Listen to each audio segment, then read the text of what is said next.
Russia has always been one of the more secluded countries in the world, especially in the 21st century. Shades of the Cold War, as well as the country's general opposition to both the lifestyle and economic appeal of the West, has made sure that anything related to the country will always be a bit murky.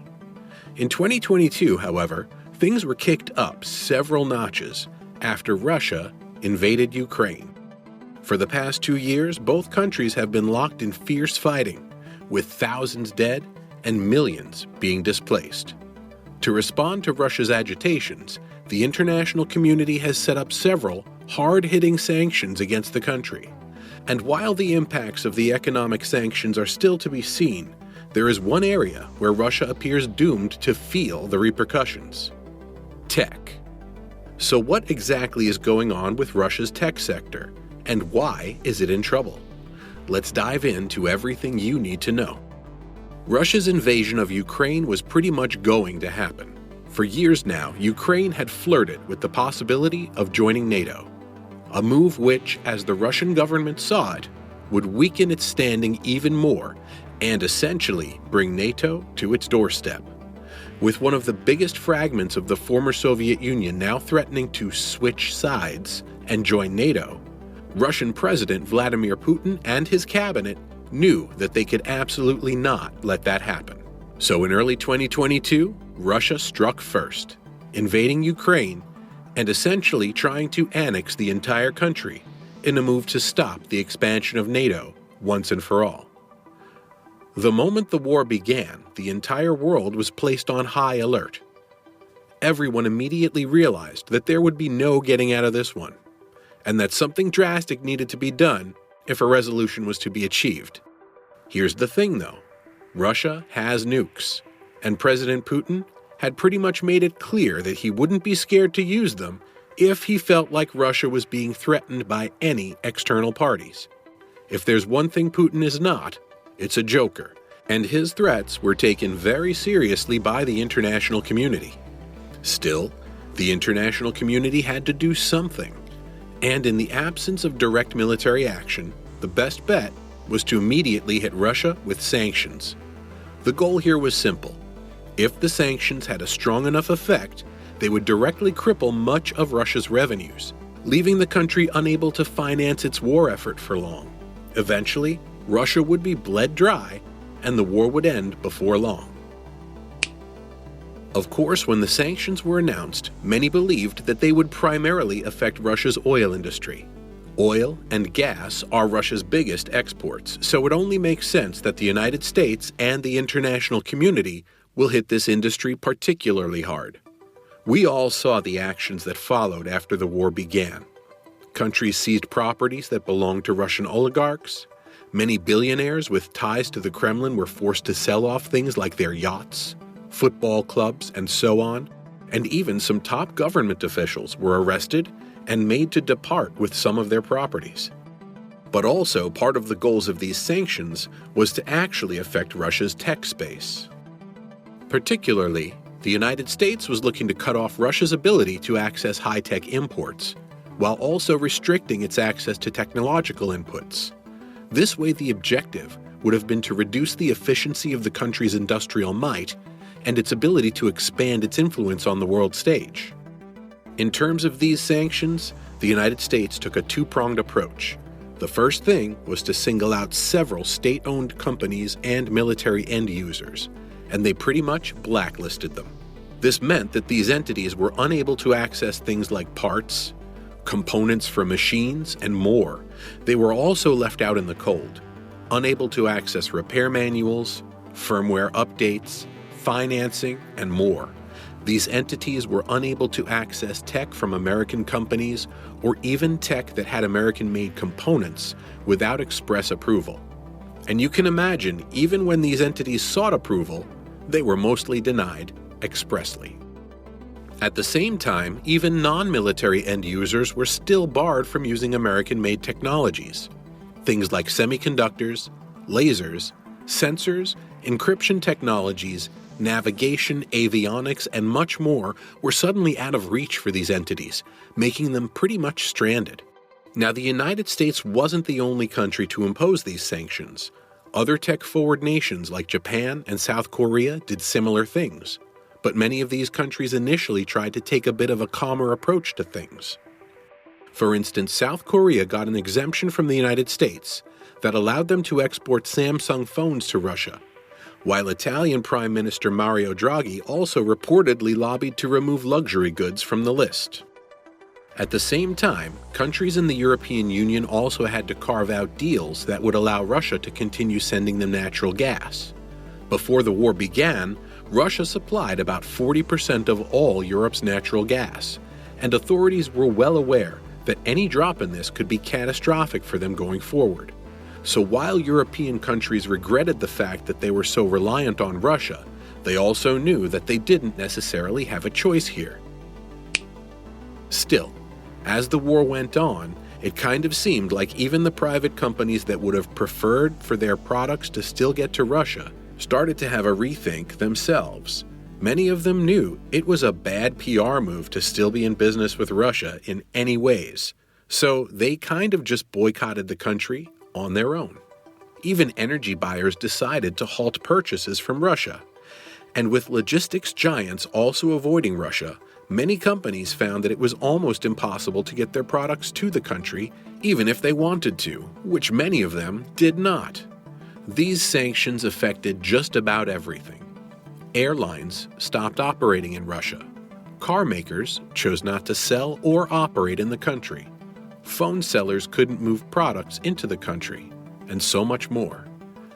Considering that both production and importation depend on the ability of a country to get products into its shores, you can imagine just how devastating the effects of these sanctions would have been at this point. But the effects haven't just been in the physical tech and consumer product market. In the tech space, even companies like Microsoft, Oracle, SAP, and other providers of enterprise software solutions have ceased their support for the country in the meantime. In the payment space, PayPal has stopped servicing Russia, while services like Visa, MasterCard, and Apple Pay are incredibly limited. All of this means that many industries within Russia have been significantly hampered, if not completely decapitated. The ones that remain now would need to retool their entire tech stack, ranging from office software to inventory management and payment processing to human resource solutions, and so much more. At the end of the day, pretty much every industry in Russia relies on foreign participation in some way or the other. If it's not in the form of partnerships, it's probably in the form of investment and shareholding. And as soon as the war in Ukraine began, it was like every single company or entity in the country immediately became toxic, and their partners, in whichever capacity, began pulling support one after the other. Still, all of this pales in comparison to what might be to come. Apart from the fact that Russia has now been cut off from things like machines and tech tools, the country has also been heavily restricted from the use of high-end chips.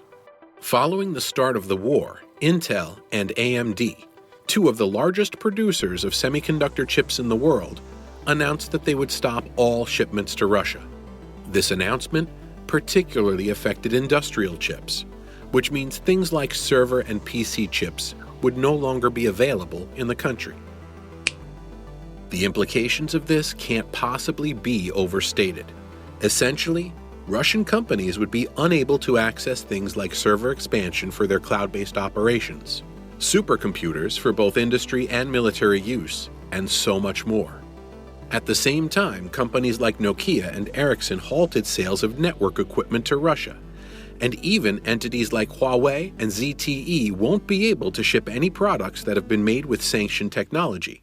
So even if they wanted to send products to Russia, they technically would be unable to.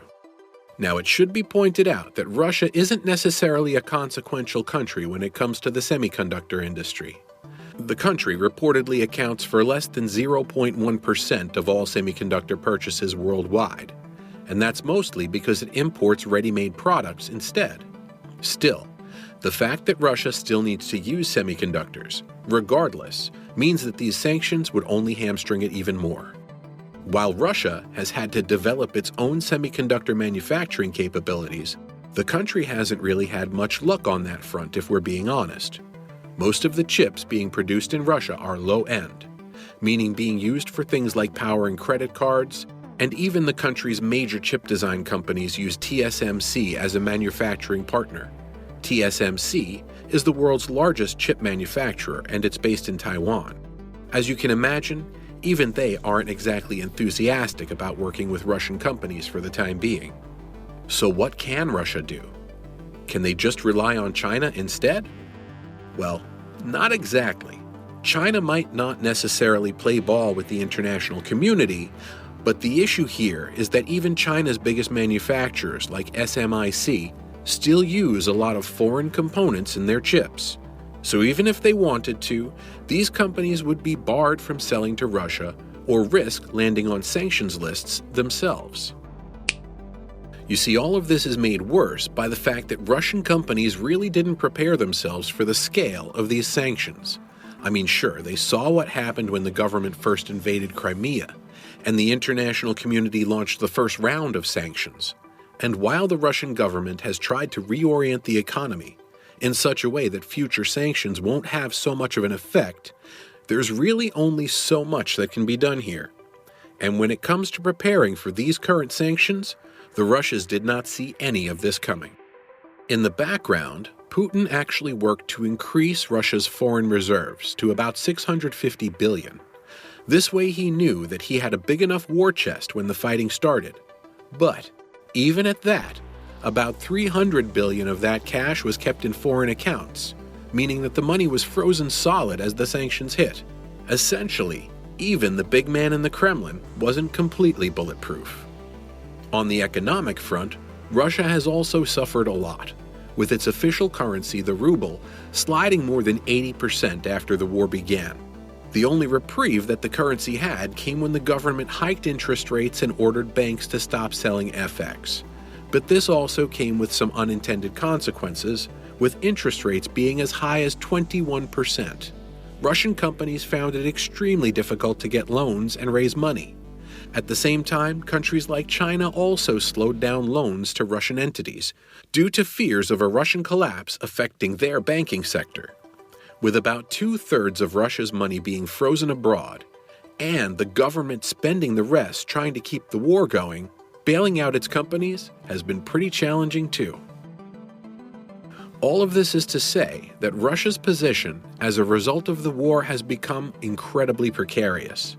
The country relies significantly on these tech firms that help to prop up its infrastructure, but many of these companies don't view it as being exactly important. And as these sanctions continue to hit hard, there really is no telling what their prolonged impacts could be. Well, that's it, guys. Thank you for watching, and remember to hit the like and subscribe buttons if you want to see more.